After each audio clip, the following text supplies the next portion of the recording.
We turn now to the latest developments in the FBI's widening targeting of anti-war and Palestinian solidarity activists. In late September, FBI agents raided the homes of activists in Minneapolis and Chicago. They seized phones, computers, documents, and other personal belongings. Subpoenas to appear before a grand jury were served on 13 people, but later withdrawn when the activists asserted their right to remain silent. But earlier this month, subpoenas were reissued against 3 of those targeted in the raids. And just this week, a new subpoena was delivered to a Chicago-based activist and journalist involved in Palestinian solidarity work, at least a 23rd person subpoenaed since September. All those subpoenaed have been involved with anti-war activism that's critical of U.S. foreign policy. Details on the grand jury case remain scarce, but the subpoenas cited federal law prohibiting, quote, providing material support or resources to designated foreign terrorist organizations. In June, the Supreme Court rejected a free speech challenge to the material support law from humanitarian aid groups that said some of its provisions put them at risk of being prosecuted for talking to terrorist groups about nonviolent activities.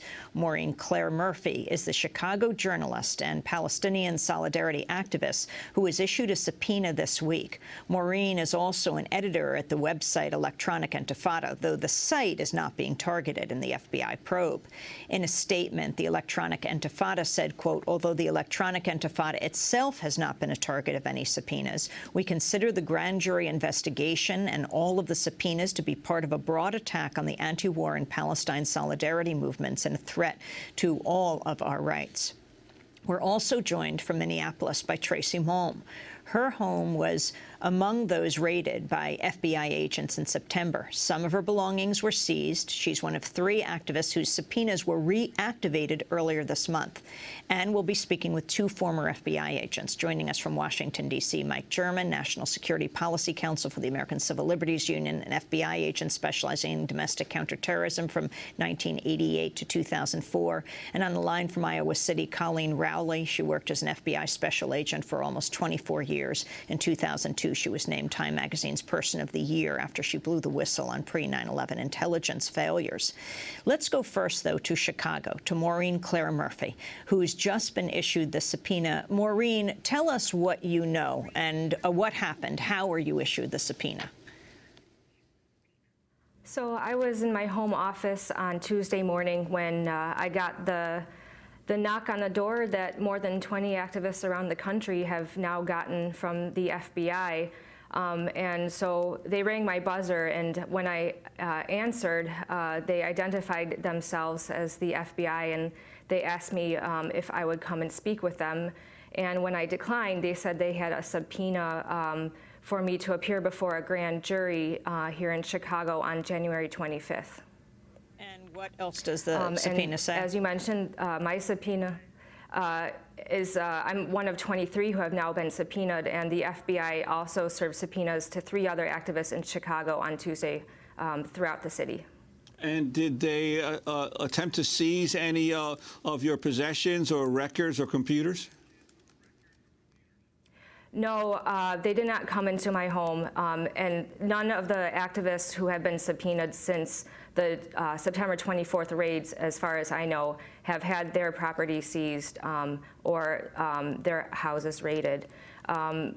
So, you know, I don't think that they really need to come into my home and find out what I do, because I've always been working within the mass movement, you know, calling for the U.S. government to end U.S.A. to Israel. And, you know, it's kind of ironic that we are being subpoenaed to appear before a federal grand jury when oftentimes we're protesting outside of federal buildings, and we're calling on our legislators, and we're being very vocal and public in our calls for a more just U.S. foreign policy in the Middle East. So I don't think the government needs to subpoena us to find out what we believe and what we do. And so that's why we think this is really about intimidating our movement and trying to silence our movement, because you know, they know what we do, and we know what we do is just and peaceful, and what it's really about is basically trying to silence our very strong and successful movement. We want to turn right now to go back to two activists who we spoke to earlier this year. And as we cover this widening net that is ensnaring a number of people, we wanted to remind you of who these people are. Their homes were raided. They told their stories on Democracy Now! We spoke to Joe Yosbecker in Chicago and Jess Sundin in Minneapolis. Friday morning, I woke to a bang at the door, and by the time I was downstairs, there were 6 or 7 federal agents already in my home, where my partner and my 6-year-old daughter had already been awake. We were given the search warrant, and they went through the entire house. They spent probably about 4 hours going through all of our personal belongings, every book, paper, our clothes, and filled several boxes and crates with our computers, our phones, my passport. And when they were done, as I said, they had many crates full of my personal belongings with which they left my house. It was a nationally coordinated assault on all of these homes. 7 a.m., the pound on the door. I was getting ready for work, came down the stairs, and there were, I think, in the area of 10 agents.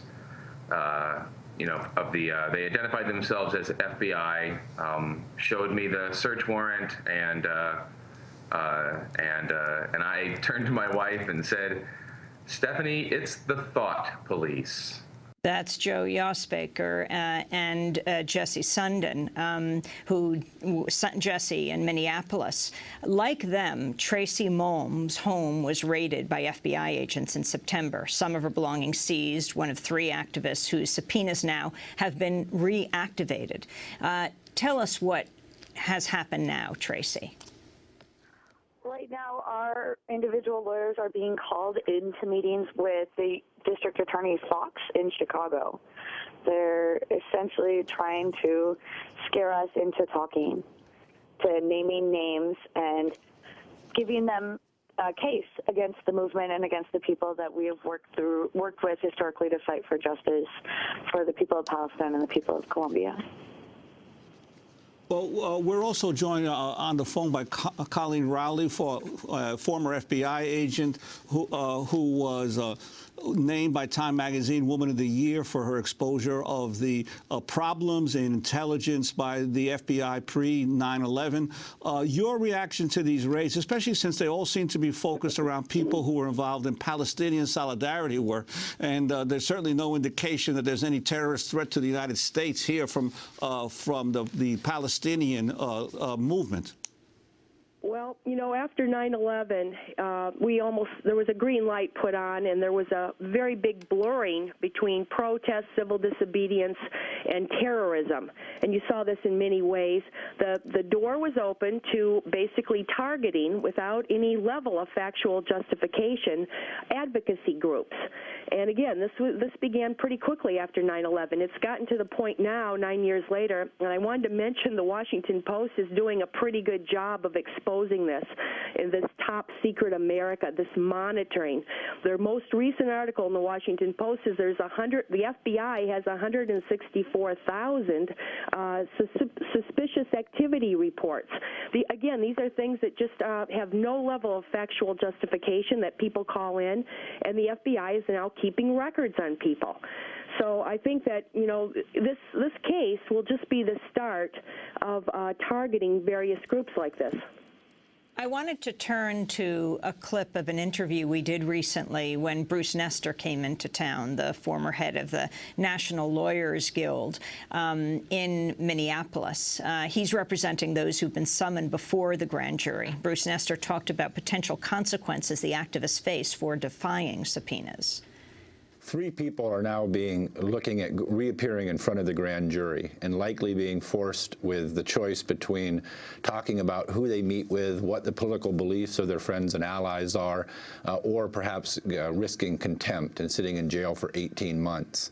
These are people who are deeply rooted in the progressive community in Chicago and Minneapolis. Their grandmothers or mothers, they're union activists.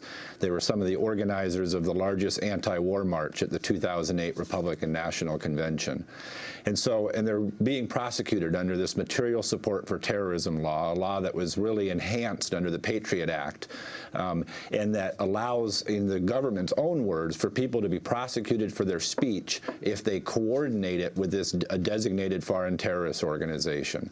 What you run the risk of there is that even if you state your own independent views about U.S. foreign policy, but those views somehow reflect a group that the U.S. has designated as a terrorist organization, you can be accused of coordinating your views and face, if not prosecution, at least investigation, search warrants, being summoned to a grand jury to talk about who your political allies and who your political friends are.